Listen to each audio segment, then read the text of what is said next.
Assalamualaikum dan selamat sejahtera semua. Hari ini kita akan sambung lagi dengan soalan percubaan SPM Negeri Terengganu soalan 2 iaitu akaun perdagangan dan untung rugi. Sebelum ni kita dah buat tentang pelarasan. Kita akan teruskan. Okey, ini adalah imbangan duga. Dia ada semua lengkapan, insurans dan seterusnya. Sekiranya kamu masih belum cekap tentang klasifikasi accounts, cikgu nasihatkan dekat kamu supaya labelkan ataupun klasifikasikan semua akaun-akaun yang ada dalam imbangan duga. Sekiranya kamu dah cekap, kamu tak perlu label ataupun tak perlu klasifikasikan. Tapi untuk kali ini cikgu tolong klasifikasi untuk mereka yang masih kurang mahir. Baiklah. Daripada lengkapan iaitu aset bekas masa, cikgu dapat laju, insurans. Inventory adalah kos jualan. Apabila cikgu tulis KJ itu adalah kos jualan. KJ kos jualan. Angkutan masuk, belanja dan dia juga merupakan kos jualan. Belanja dan kos jualan. Aset bekas masa dan seterusnya lah. Akaun belum bayar, tunai, belian belanja, itu kos jualan ini belian adalah debit. Kredit adalah jualan, pulangan, ini adalah pulangan jualan dan ini adalah pulangan belian. Itu kenapa dia berada di dalam kategori kos jualan. Okey, peruntukan hutang ragu di bawah kategori aset semasa tetapi dia adalah catatan kontra. Komisen diterima, hasil, gaji, okey, ni kadar bayaran adalah belanja, modal adalah equity pemilik. Cikgu tak tulis. Kita tulis tak? Equity pemilik. Okey. Susut nilai terkumpul kenderaan lengkapan premis adalah aset bekas masa di mana dia adalah catatan kontra. Baiklah, kita teruskan lagi. Tu aset bekas masa, aset bekas masa, aset bekas masa dan dia adalah catatan kontra. Kita teruskan lagi. Okey, soalan dia, sediakan akaun perdagangan dan untung rugi bagi tahun berakhir 30 Jun 2020. Mula-mula sekali kita mesti ada nama perniagaan mesti lengkap lah, ram perabot. Iaitu kemudian tajuk akaun perdagangan dan untung rugi bagi tahun berakhir 30 Jun 2020. Tajuk mestilah lengkap.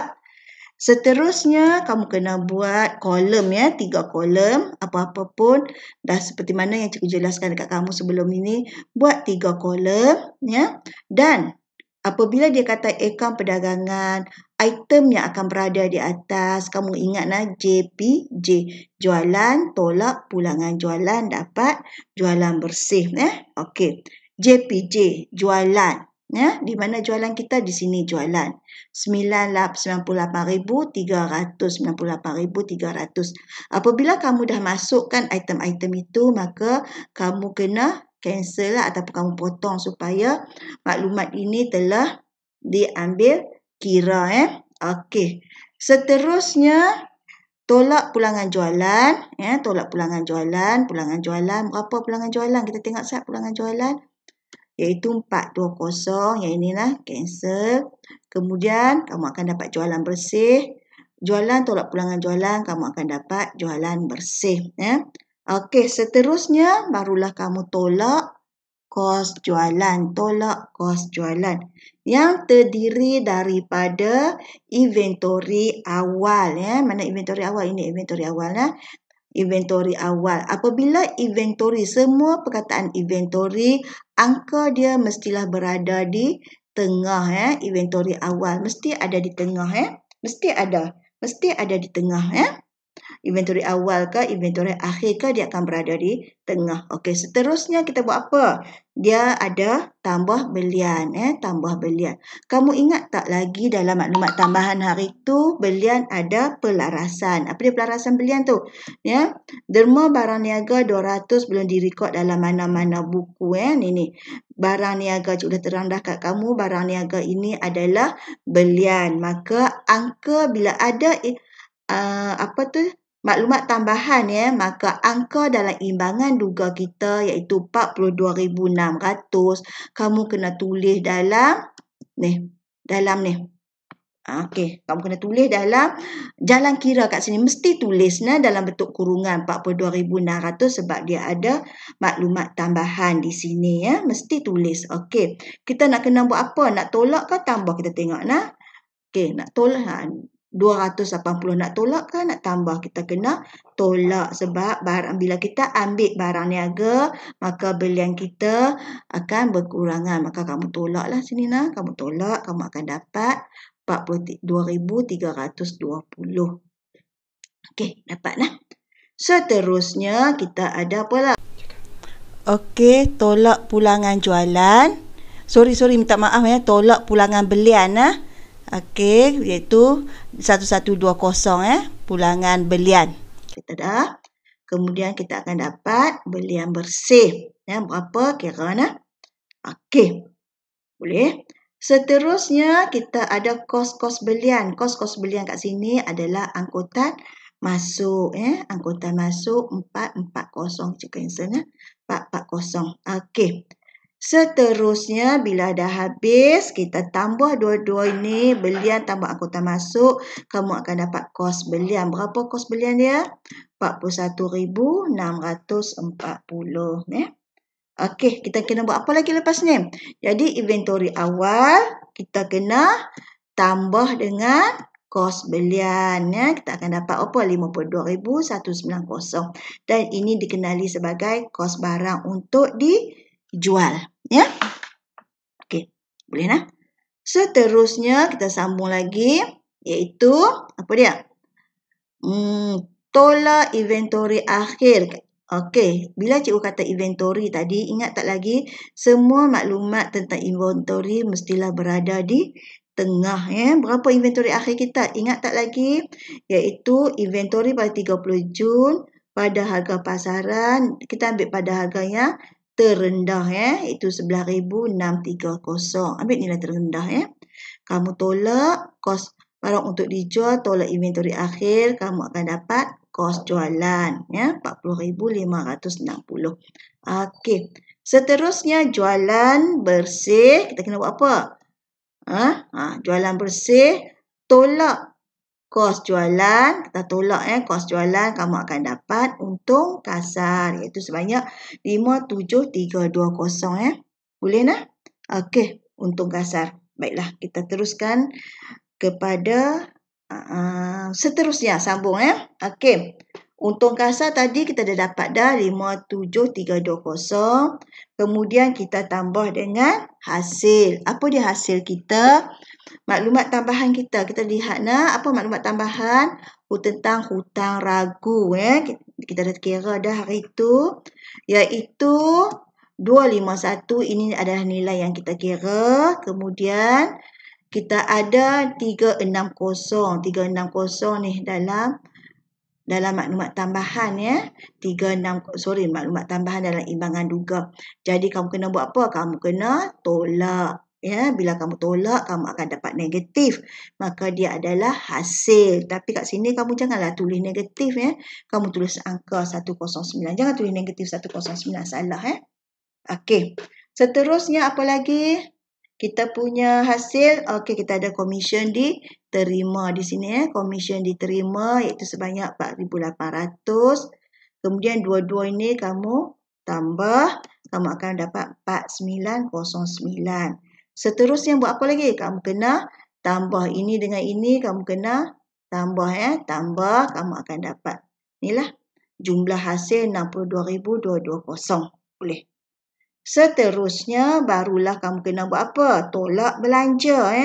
Tolak belanja. Apa dia belanja kita? Kita lihat kepada maklumat-maklumat tambahan kita. Cikgu lebih suka tulis dulu item-item yang ada pelarasan. Baru kamu salin balik item-item yang cuma plug in saja. Okey, apalah pelarasan kita yang pertama? Apa dia? Insurans Prabaya 320 Insurans Prabaya 320. Jadi kat sini kita tulis insurans Okey. Bila ada pelarasan kamu tulislah angka imbangan duga 1920. Mana ada insurans kita? Sana cikgu cari. Insurans tak jumpa. Kat mana insurans? Aduh. Jumpa duk atas kali. Insurans 1920 nah. Okey, kita ada maklumat tambahan 320 prabayar 320. Kita nak buat apa? Bila ada prabayar maka kamu kena tolaklah nah. Tolak. Okey. Kamu akan dapat jawapan dia 1,600. Okey, kita teruskan maklumat tambahan seterusnya ataupun pelarasan seterusnya. Kadar bayaran yang dibayar termasuk kadar bayaran rumah kediaman ya. Kadar bayaran yang dibayar, kadar bayaran. Ya, kamu lihat kadar bayaran dan imbangan duga kita 6290. Tolong tulis ya, bila ada dan imbangan duga kamu kena tulis juga 6290. Kemudian kita kena buat apa?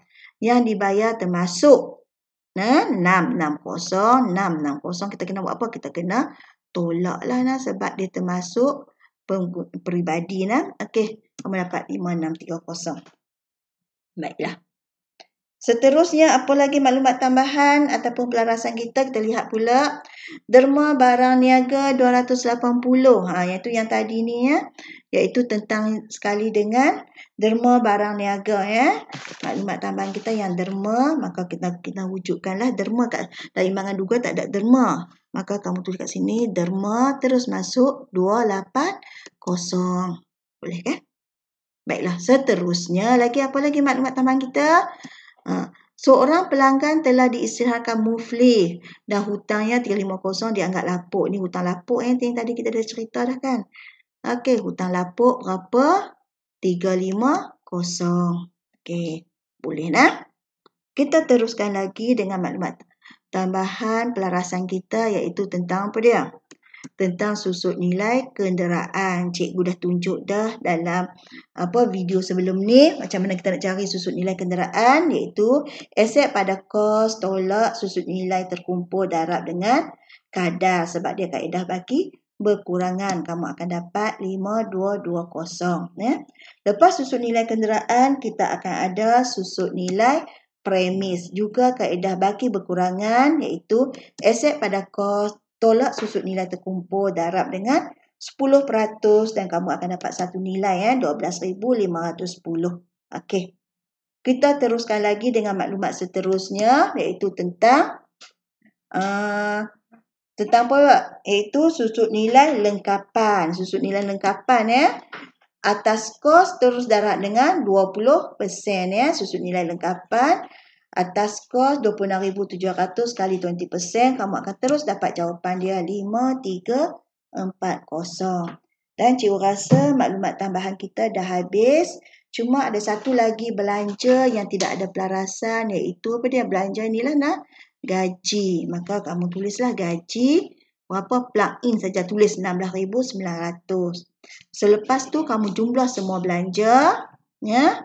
Kemudian kamu tolak hasil tolak belanja ya. Kamu tolak, kamu akan dapat untung bersih. Berapa untung bersih kita tolak kamu akan dapat 14,399. Okey.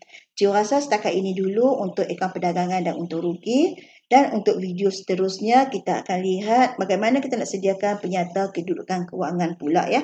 Okey, assalamualaikum. Jumpa lagi ya.